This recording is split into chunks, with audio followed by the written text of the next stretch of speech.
Good evening, Robert Scribbler here with the OBX wave report for April 23rd. Sorry for the late start for our wave report today, but I decided to prioritize a number of activities, including getting down to the beaches, getting in the surf. We actually started this morning with some nice hot yoga, and I highly recommend it. It's fantastic. Just a great way to stay fit and limber for surfing. Got down to Frisco, immediately caught a video of some guy catching an aerial, not quite landing it, but getting air, doing like a 270. Not didn't quite land it, but looked pretty awesome nonetheless. And here's a shot today using the GoPro bite mount after dropping in on a 3 to 4 foot wave at Frisco today, starting to pull off a little cutback. But I just thought this was a cool shot, taking in the entire beach there at Frisco and the gorgeous water conditions, as well as some of the break. You can see some of the surfers in the break in the distance. Just a beautiful day today. More dolphins out there today, although I didn't get video of the dolphins today like I did the other day. But they were out there. The GoPro battery died, so I brought it in and then paddled back out. And so on my second surf session today, more dolphins, dolphins in the waves, dolphins surfing. I gotta say, like water temperatures down there at Frisco so much warmer than up here at Jeanette's Pier. I didn't have to have booties, gloves, or hood. Just my new wetsuit, and the new wetsuit, the O'Neill Reactor 2, is working out great. So just a wonderful day today. Two surf sessions. Surf session number 41 for this year. So good times.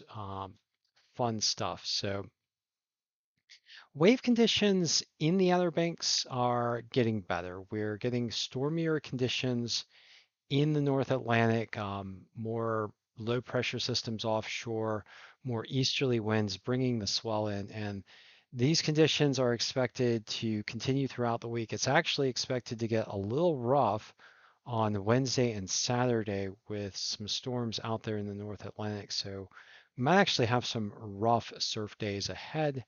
Might be looking for some of those more sheltered locations where things aren't too gnarly, but nonetheless, better wave conditions overall for the coming week.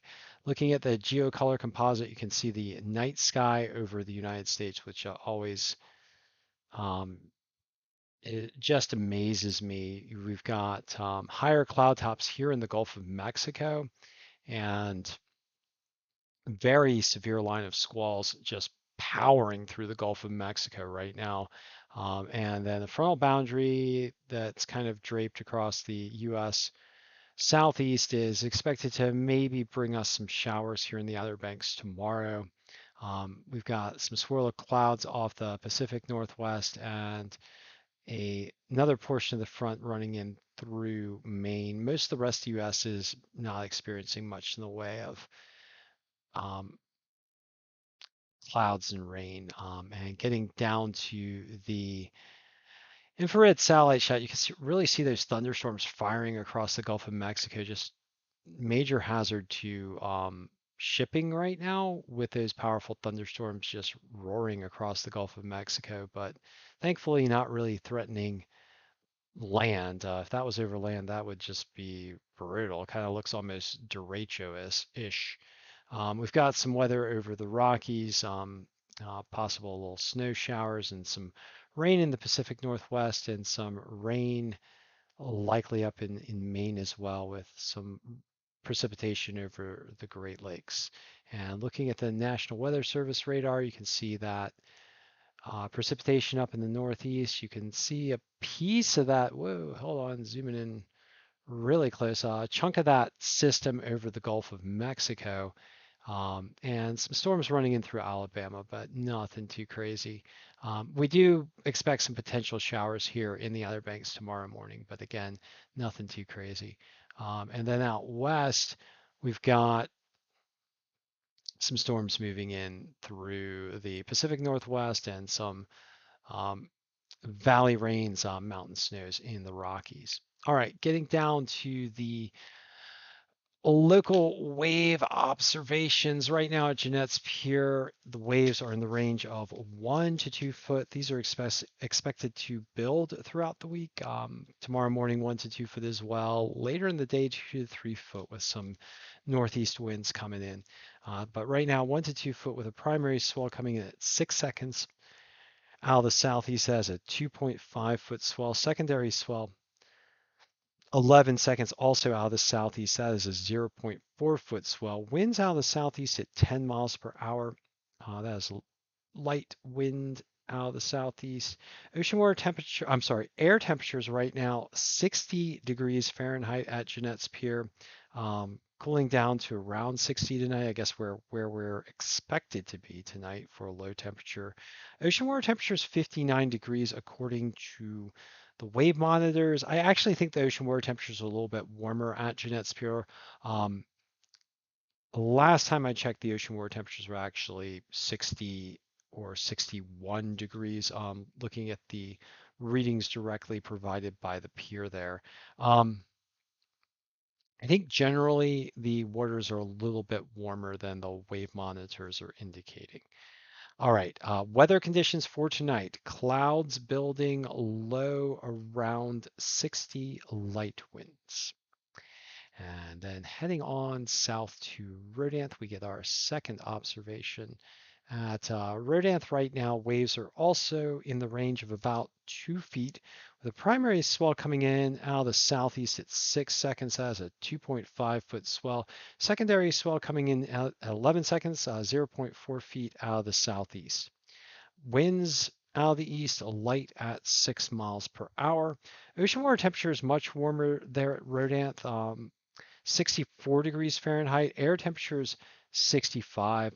And for the weather tonight, clouds building, a low around 60 as well. Heading down past Avon and the Kinnikit Beach access to Buxton. We find that waves right now are in the range of 2 to 3 feet. I actually drove down to Buxton today. It was choppy and sloppy. My wife gave me some great advice. She's like, let's go to Frisco. I was like, hold on, we had that south wind for a while, and now the winds were kind of coming in out of the north. Plus, it was a sheltered beach, and what ended up happening was we had that nice remnant swell there at Frisco today. Earlier in the day, I hear the waves were like 4 or 5, maybe 6 feet in hollow, just beautiful waves earlier in the day. By the time we got there, they were 2 to 3, 2 to 4 feet. So still good waves at Frisco, and they were nice and hollow because we had a north wind that was coming in. Um, but the beach sheltered the beachgoers from the wind, so it was very warm. And then the ocean water temperatures, to me, felt like they were around 70. I mean, the wave monitors say 68, but I mean, maybe right near the shore, a little bit cooler, but once you got offshore, the ocean water temperatures warmed up considerably. Um, no numbness in my feet or hands. No concerns about duck diving without a hood. So just really wonderful conditions down there at Frisco. Yeah, but today choppy and sloppy at Buxton. Right now, probably a little bit cleaner with those gentle winds, although I don't think anybody's going to want to be surfing now at 10 o'clock. But right now, waves in the range of 2 to 3 feet. Primary swell coming in at 7 seconds. That is a 3 foot swell out of the southeast. Secondary swell coming in at 11 seconds, 0.5 foot swell out of the east, southeast. Southeast winds right now, 7 miles per hour, so very light. Air temperature 65, ocean water temperatures 69, and weather conditions, clouds building tonight at Buxton, low around 62 with those light winds. And generally speaking, All of the wave locations are expected to see better waves tomorrow. Um, Tomorrow morning, early morning, probably about the same as wave conditions are now, but then waves are expected to build throughout the day tomorrow. And then this week just looks a lot better with larger waves all up and down the Outer Banks, although stormy conditions may, you know, create some gnarly surf for certain locations. All right, let's look at the global temperature anomalies. We've got some cooler than normal air settling in over the central US, and that is expected to last for the next 6 to 10 days for the central and eastern US. Trough is expected to dig in. But it is worth noting that the rest of the globe is much warmer than normal, with a global temperature anomaly of 0.432 degrees Celsius above the 1981 through 2010 reference period, which is already warmer than normal. The Arctic is much warmer than normal at 1.045 degrees Celsius above normal. For this time of year, that's pretty darn warm. And then the tropics are heating up with an El Nino starting to fire off or appearing to start to fire off in the eastern equatorial Pacific. Um, Temperatures in the tropics at 0.48 degrees Celsius above normal. The only major region showing below normal temperatures is Antarctica with temperatures about 0.23 degrees Celsius below normal, but we do have like a massive warm air invasion through looks like parts of um, mm, west and central Antarctica. It's worth noting, though, that for the Arctic, most of the above normal conditions are right there in the high Arctic right now. Other regions around the world experiencing warmer than normal temperatures, much of Europe, Eastern Europe, and Western Asia, much warmer than normal. Australia's flipped back to warmer than normal. Southern Africa, warmer than normal, and just a large swath of the ocean environment, considerably warmer than normal at the surface. Okay, so that's our general global temperature observations. Getting into some climate outlooks or the longer term weather forecasts. As I said before, temperatures for the US East are expected to be cooler than normal, particularly for the Mississippi River Valley region. US East Coast a little cooler than normal. Above normal conditions expected to preside over the US West. As far as precipitation goes, a large swath of the US from the Pacific Northwest down through or running through the upper northwestern tier of the US and then running down through parts of the Mississippi River Valley and central US, below normal precipitation expected.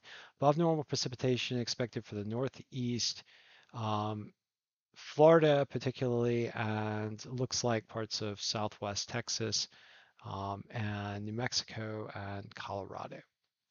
All right, getting into the quantitative prediction forecast, we do have an idea where the storms are likely to fire over the next 7 days. And it does look like the east primarily is expected to get most of the storminess, with a special focus on the ocean environment just off the US East Coast. This speaks of storms to me, and it makes complete sense why the wave monitors are showing a likelihood for larger waves over the coming week. Looking at the Storm Prediction Center, I do want to just keep a weather eye to severe weather. No major severe weather predicted today, thank goodness. For tomorrow, thunderstorms, potential for thunderstorms over parts of Florida and out west in the Rocky Mountain region of all places and near the Great Lakes.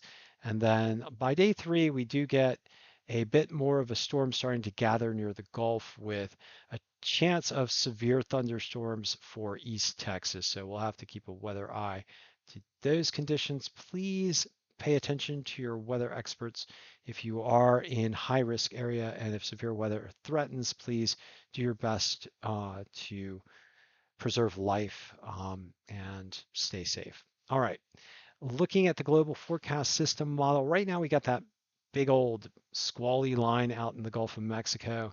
Um, and it's just powering across. Not too much in the way of weather for the rest of the U.S., mostly clear over a large swath. We do have some precipitation in the Pacific Northwest, the Northeast, and parts of South Florida and over the mountain region. Snows appear to be relegated to the corners of the map. All right, so as we get into the day, into this week, we just have some general storminess over parts of the south and east near the Gulf Coast.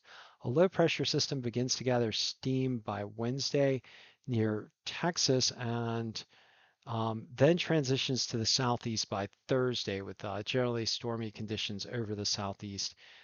With that low heading toward the coast on Thursday and Friday. Looks like multiple rainy day event Thursday, Friday, and into early Saturday.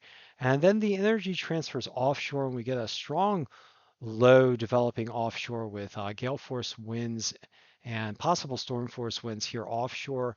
And looking at some of the wave monitors, it's possible that we'll get some 30, 35, 36-foot significant wave heights out here.